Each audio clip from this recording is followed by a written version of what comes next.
all das, was du anderen vorenthältst, enthältst du eigentlich dir vor. Gibst du nicht Liebe, enthältst du dir Liebe vor. Lästerst du, kriegst du dieselbe Energie irgendwie zurück. Bist du am Jammern, kann kein Wunder dich erreichen. Also du bestrafst dich selber, während das Ego dir einredet, dass du dich verteidigst. Hallo, ich bin Peri Soilu und du bist hier beim Happy Cool Love Podcast, deinem Podcast für Lebenssinn, Bewusstsein und Klarheit. Ich freue mich, dass wir hier wieder zusammenfinden an einem ganz wundervollen Dienstag. Ich hoffe, dass dir gut geht und dass deine Woche gut gestartet ist. Was wir hier immer wieder gemeinsam machen, ist, dass wir unseren guten Freund einen Kurs in Wundern nutzen, um in die Tiefe zu gehen, um das, was wir hier Leben nennen, diese menschliche Ebene anders betrachten zu können. Ein Kurs in Wundern zeigt uns nämlich auf, wie wir dieses derzeit dominante Ego-Angst-Denksystem ablegen und es mit einem liebevollen Denksystem ersetzen.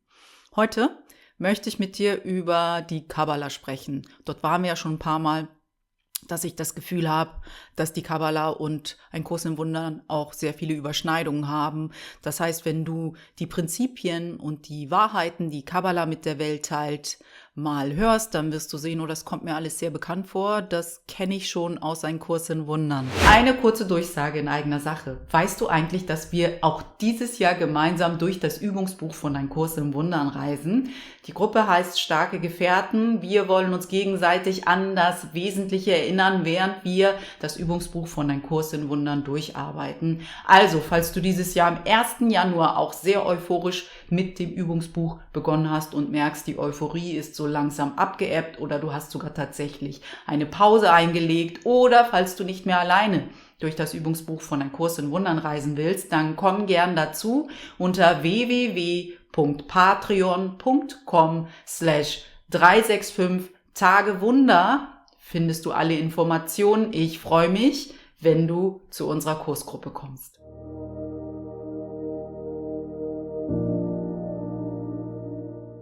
Warum ich über die Kabbala sprechen möchte, ist, weil ich derzeit einen 30-Tage-Kurs mitmache bei den Kabbalisten, bei einem bestimmten Kabbalisten, der heißt David Guillaume.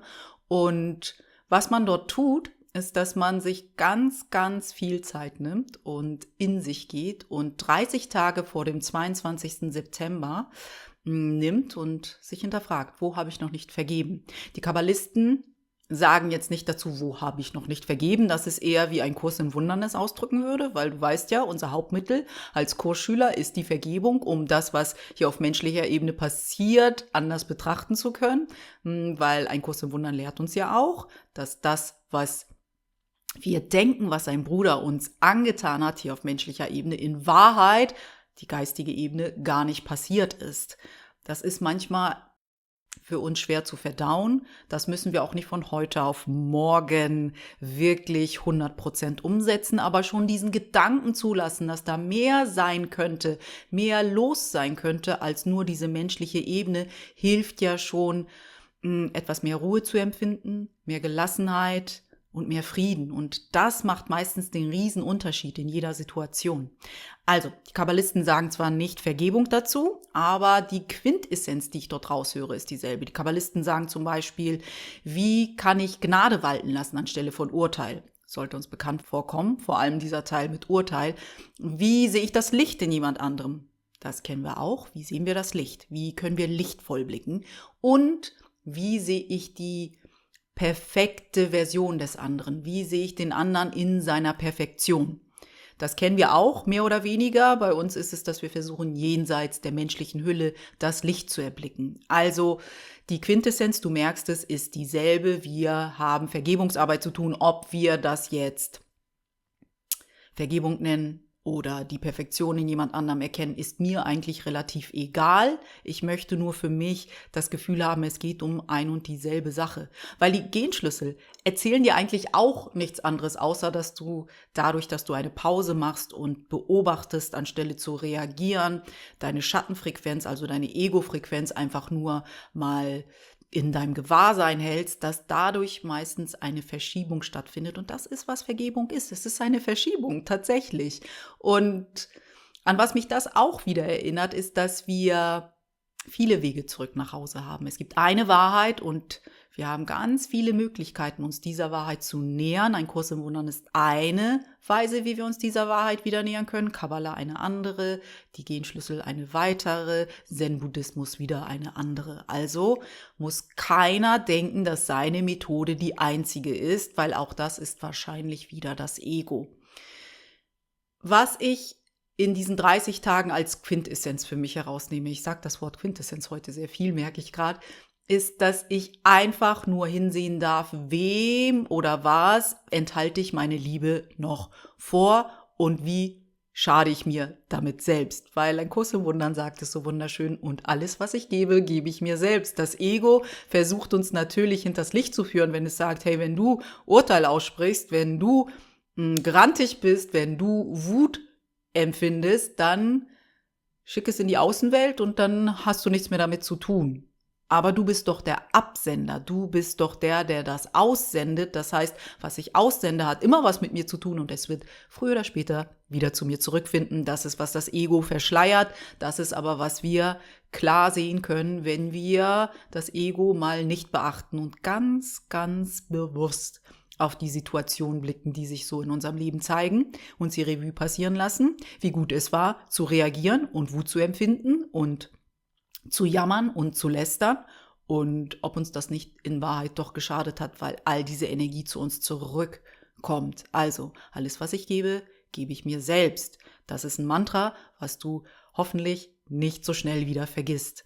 Übrigens, die Kabbala ist sehr viel älter, als der Kurs es ist. Also wenn wir das hier auf der menschlichen Ebene betrachten, gibt es die Kabbalisten und das, was sie mit der Welt teilen, seit 5000 Jahren und ein Kurs im Wundern gibt es seit 50 Jahren. Aber das ist eigentlich völlig egal, weil die Wahrheit, die beide Quellen vertreten, in die Ewigkeit gehört. Dieser Kurs, den ich gerade mache, diese 30 Tage vor dem 22. September, die uns dazu einladen, zu vergeben und nochmals zu vergeben, ist sehr spannend, weil wir seit circa einer Woche, wir haben nämlich am 24. August begonnen, immer wieder einen Bereich unseres Lebens als Fokus nehmen. Und welcher Bereich das ist, darauf komme ich gleich. Ich möchte erstmal mit dir den Kontext setzen, was die Kabbalisten sich bei dieser 30-Tage-Idee überhaupt gedacht haben. Weil das passiert bei den Kabbalisten tatsächlich jedes Jahr vor dem 22. September, die 30 Tage davor, dass man sich nochmal richtig mit sich selbst und was man noch nicht losgelassen hat, auseinandersetzt, weil die Kabbalisten arbeiten auch mit kosmischen und astrologischen Energien. Wir sind bei den Kabbalisten gerade im Sternzeichen Jungfrau, im Monat Elul und der ist sozusagen der letzte Monat vor dem spirituellen Neujahr am 22. September. Und die Zeit davor nutzen Kabbalisten, um sich nochmal zu läutern, will ich jetzt mal sagen, so ganz aktiv nochmal Innenschau zu betreiben und zu sagen, wo hänge ich noch fest, wo habe ich jemandem nicht vergeben, wo sehe ich nicht das Gute in jemanden und in welcher Situation kann ich noch etwas Liebe geben, der ich Liebe vorenthalten habe. Und das so ganz aktiv und das in einer Gruppe ist tatsächlich eine richtig, richtig schöne Übung. Jeden Tag immer wieder mit einer Fragestellung, wo es um Vergebung geht, in sich zu gehen und zu schreiben, zu meditieren.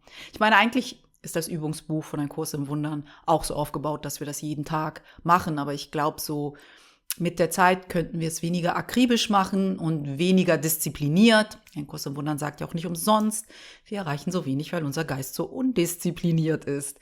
Also, der Kontext ist, das kabbalistische spirituelle neue Jahr steht uns bevor. Die Zeit davor nutzen die Kabbalisten, um alles nochmal anzusehen und loszulassen, wenn nötig, um sich für das Licht zu öffnen, was das neue Jahr für sie bereithält. Es geht sehr viel um Licht und um Wunder. Auch die Kabbalisten sprechen viel über Wunder empfangen, die wir aber nur empfangen können, wenn wir uns geistig darauf vorbereitet haben. So wie ein Kurs im Wundern uns auch sagt, dass Wunder unser Anrecht sind, aber Läuterung ist zuerst nötig. Wir müssen uns von was läutern? Von den lieblosen Gedanken des Ego.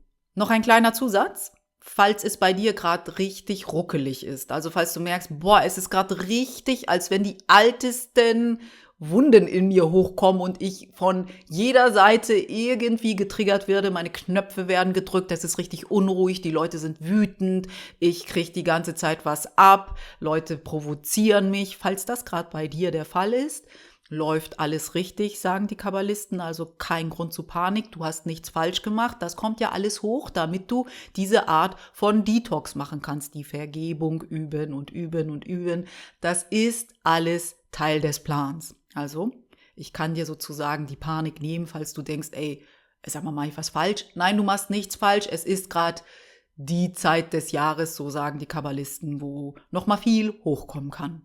Also, diese ganze Vorarbeit, damit ich dir eine Frage stelle, das ist sozusagen die Hauptfrage, warum wir heute überhaupt zusammenkommen. Seit einer Woche beschäftigen wir uns nämlich damit, dass wir uns hinterfragen, wo habe ich meinem Ursprung noch nicht vergeben? Wo habe ich meiner Wurzel noch nicht vergeben?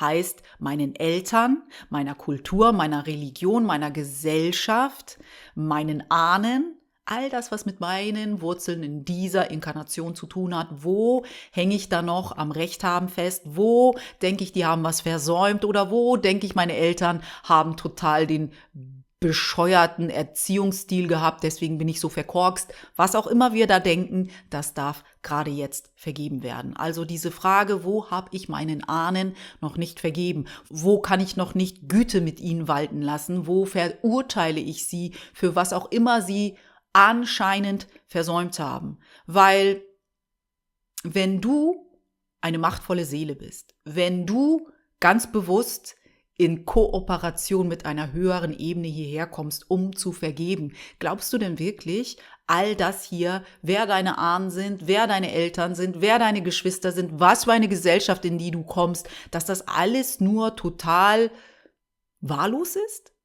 Ich kann das nicht glauben. Ich glaube wirklich, dass wir alle ganz aktiv gewählt haben, in welche Hülle, in welches Lerninstrument wir hier gekommen sind, mit welchem Kontext, in welche Kultur, mit welcher Sprache, mit welchen Wurzeln, mit welchen Herausforderungen, um die beste Voraussetzung zu haben, um das zu vergeben, was wir hier gekommen sind, um zu vergeben, will ich jetzt mal sagen. Also, vertrau deiner Seele, dass sie genau richtig gewählt hat. Lass deine Eltern, lass deine Ahnen, lass deine Kultur, lass deine Religion vom Haken, weil das Einzige, was du damit tust, ist dir selbst zu schaden. Du blockierst die Wunder, die auf dich warten und von einer höheren Ebene die ganze Zeit für dich in Gewahrsam gehalten werden, weil du lieber Recht haben willst, dass deine Eltern versagt haben oder deine Mutter richtig nervig ist oder dein Vater emotional nicht erreichbar war.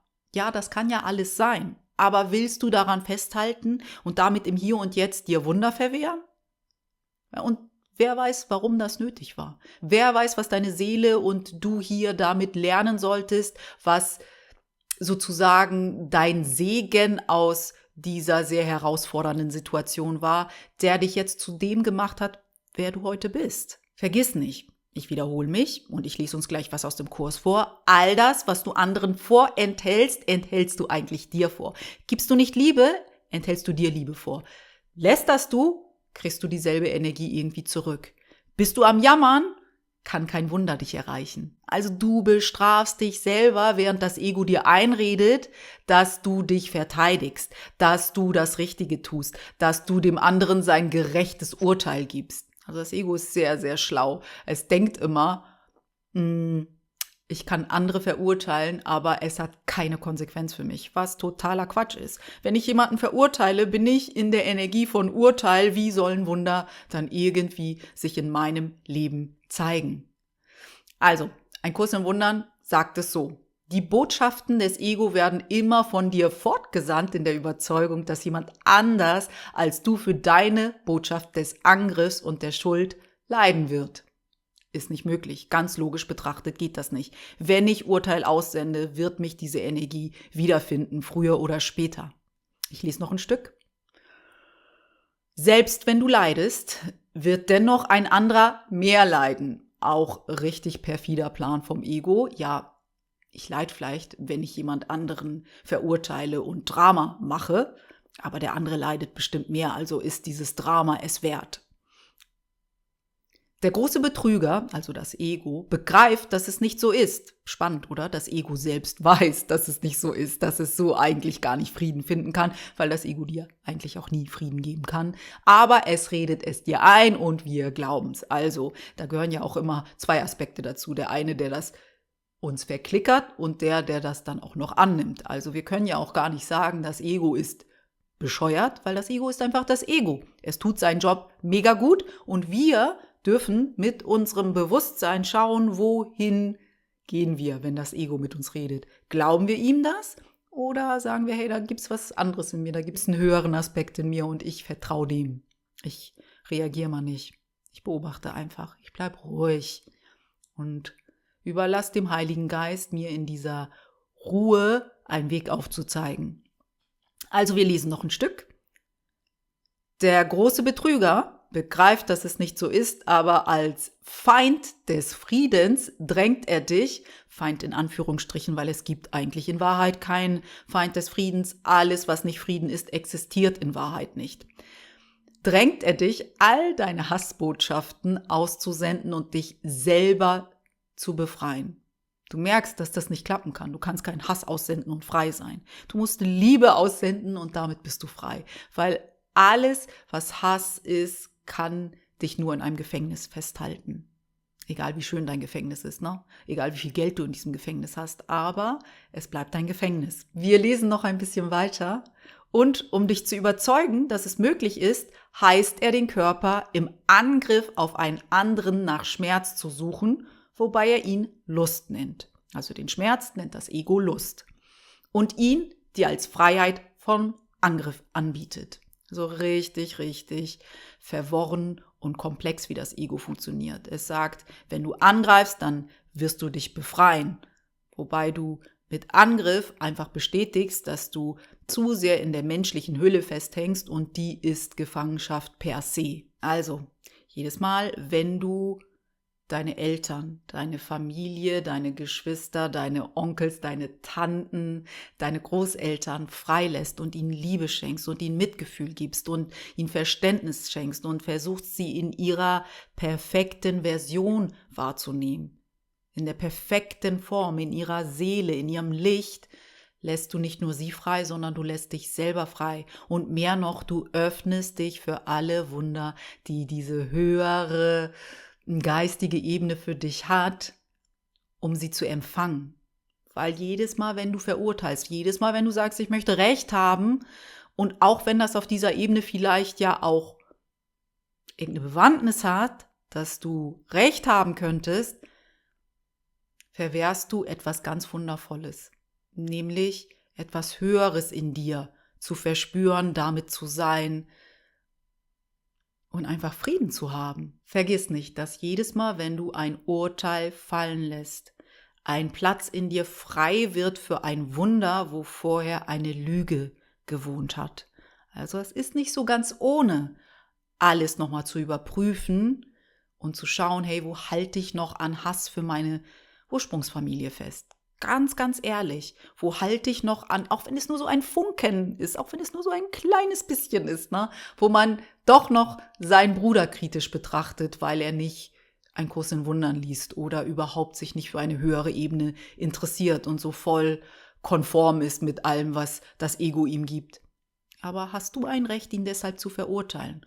Oder kannst du sagen, er ist mein Bruder, ich versuche das Gute in ihm zu sehen, ich versuche die guten Eigenschaften in ihn hochzuhalten, ich will ihn in seiner Perfektion sehen und nicht in dem, was er in dieser menschlichen Hülle ist, vor meinem geistigen Auge, ich sende ihm Licht, ich schicke ihm auch vor meinem geistigen Auge nur Licht, ich sehe ihn sozusagen nur im Licht, weil damit verschiebst du etwas. Mit deinem Urteil bestätigst du ja die Illusion über ihn. Das darfst du ja nicht vergessen. Wenn du deinen Bruder dafür verurteilst, dass er vielleicht nicht einen Kurs im Wundern liest und sich nicht für was Höheres in sich selbst interessiert, dann verwehrst du ihm ja vielleicht die kleine Möglichkeit, die er auch hätte, dorthin zu gehen, dadurch, dass du ihn dafür verurteilst.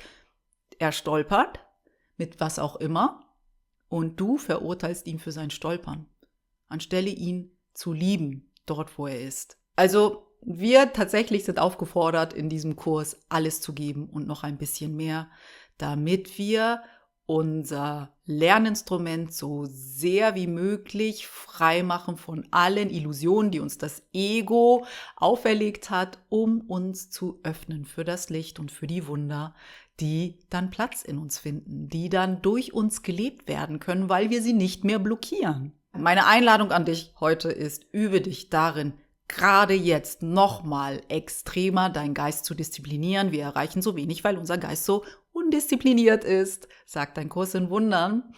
Und übe dich in Dankbarkeit. Jedes Mal, wenn du merkst, dass dein Geist wieder abschweift, in Urteil, in Lästern, in Jammern, in Mangelgedanken, stopp dich und sag, nein, dorthin gehe ich heute nicht. Heiliger Geist, führ du mich zu all den Sachen, die mein Ego mich übersehen lassen will. Führ mich in die Dankbarkeit. Lass mich dankbar sein für das, was ich bin und das, was ich habe. Lass mich dankbar sein für das, was meine Ursprungsfamilie auch toll macht und wo sie tolle Eigenschaften haben, weil in all dem Geläster und in all dem Urteil übersehe ich, wo der Segen ist, wo die Liebe ist, wo das Glück ist mit diesen Menschen, wie sie mich zu dem gemacht haben, was ich heute bin und was ich wirklich liebe und schätze. Stopp dich also und sei dankbar.